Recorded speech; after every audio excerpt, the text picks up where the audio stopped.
तेजस्वी यादव को 10वीं पास देने का सुझाव मिथिलेश तिवारी जी दिए हैं, तो हमको लगता है कि अगले कैबिनेट की बैठक में अपने मुख्यमंत्री सम्राट चौधरी को भी ये सुझाव देंगे कि तेजस्वी के साथ साथ सम्राट चौधरी भी अगली बार 10वीं का एग्जाम दे दे। मंत्री सम्राट चौधरी और विपक्ष के नेता तेजस्वी यादव दोनों आदमी अगली बार मैट्रिक का एग्जाम देकर पास हो जाए, ताकि यहाँ के लोगों का विश्वास हो कि भाई इनको ये मैट्रिक भी पास अपने दम पर कर सकते हैं। दोनों को अगली बार मैट्रिक का परीक्षा देना चाहिए। तेजस्वी और सीएम सम्राट देंगे 10th की परीक्षा। नमस्कार, न्यूज़ 24 देख रहे हैं, यहाँ पर मैं हूं सानिया आपके साथ।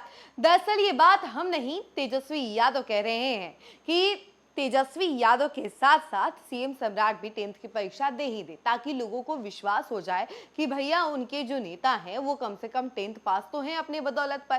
तो ये तमाम बातें जो हैं प्रशांत किशोर तेजस्वी यादव को लेकर के कह रहे हैं, और ये इसलिए कह रहे हैं क्योंकि मीडिया ने इनसे सवाल किया कि भैया मिथिलेश तिवारी कह रहे हैं कि तेजस्वी यादव पहले 10th की परीक्षा दे करके आए। तो वहीं इस बात को लेकर के प्रशांत किशोर खड़े हो जाते हैं और कहते हैं कि देखिए तेजस्वी यादव ही क्यों, सीएम सम्राट को भी कहिए कि दोनों मिलकर के एग्जाम दे 10th का, ताकि लोगों को विश्वास हो सके उनके ऊपर कि भैया नेता हमारे 10th पास हैं अपने बदौलत पर। जरा सुनिए कि प्रशांत किशोर क्या कुछ कह रहे हैं उनके तमाम बयानों के साथ। देश भर में जो युवा साथी जो कर रहे हैं उसका असर ये है कि पिछले 2-3 महीनों में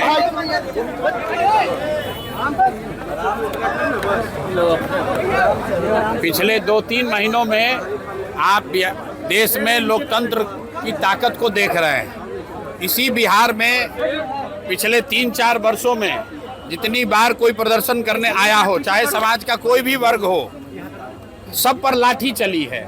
आज कम से कम लाठी चलाने से पहले सरकार या प्रशासन 2 बार सोच जरूर रहा है। ये लोकतंत्र की ताकत है और एक तरह से बेहतर बात है। छात्रों के जो जायज मांग हैं उस मांग को सरकार को मानना चाहिए, चाहे वो टीआरई का मामला हो या अन्य जो छात्रों के मामले हैं। छात्रों के इन मामलों को सरकार दबा नहीं सकती है, और हमने ये पहले भी कहा है कि जो कुछ भी जंतर मंतर पर हुआ है वो वन ऑफ नहीं है। जो यहाँ पर शिक्षा व्यवस्था पूरे देश में शिक्षा का जो प्राइवेटाइजेशन हुआ है, कोचिंग संस्थाओं के जरिए व्यवसायीकरण हुआ है, उसके माध्यम से जो पेपर लीक हो रहा है, और जो बड़े पैमाने पर बेरोजगारी है, इन तीनों 4 चीज़ों को अगर आप जोड़ेंगे तो युवाओं में एक बहुत बड़ा वर्ग है जो आज की व्यवस्था से खुश नहीं है। और अगर सरकार उनकी बातों पर गंभीरता से ध्यान नहीं करती है, कोर्स करेक्शन नहीं करती है, तो सड़कों पर छात्रों के आंदोलन आपको और आगे देखने को मिलेंगे। शिक्षा मंत्री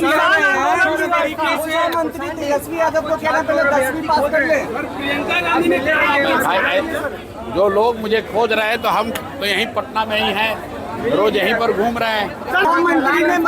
शिक्षा मंत्री ने बयान दिया है कि तेजस्वी पहले 10वीं पास कर ले, उसके बाद शिक्षा पे वो सुझाव देंगे बिहार को। ठीक बात है।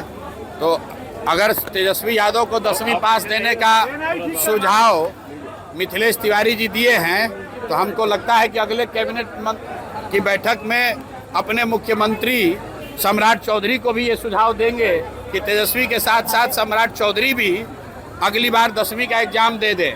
मैं तो बिहार की जनता की ओर से, पढ़े लिखे युवाओं की ओर से, उन सारे लोग की ओर से आग्रह करूंगा कि यहाँ के नेता मुख्यमंत्री सम्राट चौधरी और विपक्ष के नेता तेजस्वी यादव दोनों आदमी अगली बार मैट्रिक का एग्जाम देकर पास हो जाए, ताकि यहाँ के लोगों का विश्वास हो कि भाई इनको ये मैट्रिक भी पास अपने दम पर कर सकते हैं। दोनों को अगली बार मैट्रिक का परीक्षा देना चाहिए।